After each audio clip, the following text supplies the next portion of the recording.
গণ অভ্যুত্থানে ডুবেছে নৌকা, কে লাগাবেন তরি পার।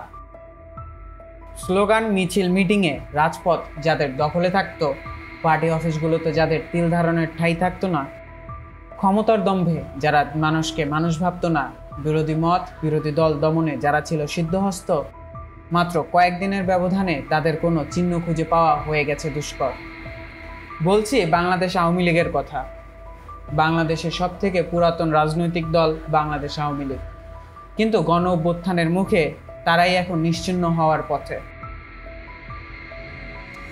পদত্যাগ করে দেশ ছেড়ে পালিয়েছেন শেখ হাসিনা, গা ঢাকা দিয়েছেন বেশিরভাগ সিনিয়র নেতা, গ্রেফতারও হয়েছেন অনেকেই।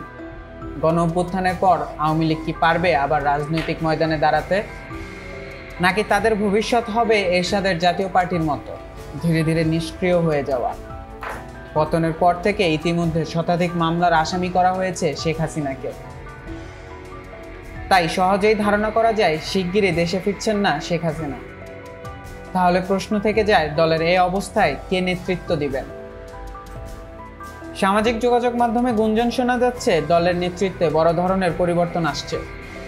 একটি গুজব রটে, আওয়ামী লীগের আহ্বায়ক হচ্ছেন সাবেক রাষ্ট্রপতি আব্দুল হামিদ ও সদস্য সচিব হচ্ছেন আইভি রহমান। কিন্তু আওয়ামী লীগের ভেরিফাইড ফেসবুক পেজে জানানো হয় এই দাবি মিথ্যা। শেখ হাসিনার পতনের পর থেকে বেশ সক্রিয় দেখা যাচ্ছে শেখ হাসিনার পুত্র জয়কে। ধারণা করা হচ্ছে এই মুহূর্তে দলের দায়িত্ব নিতে পারেন তিনি। শেখ হাসিনার পতনের পর জয় একটি ভিডিও বার্তায় জানান, শেখ হাসিনা সহ তাদের পরিবারের কারো রাজনীতিতে ফেরার পরিকল্পনা নেই।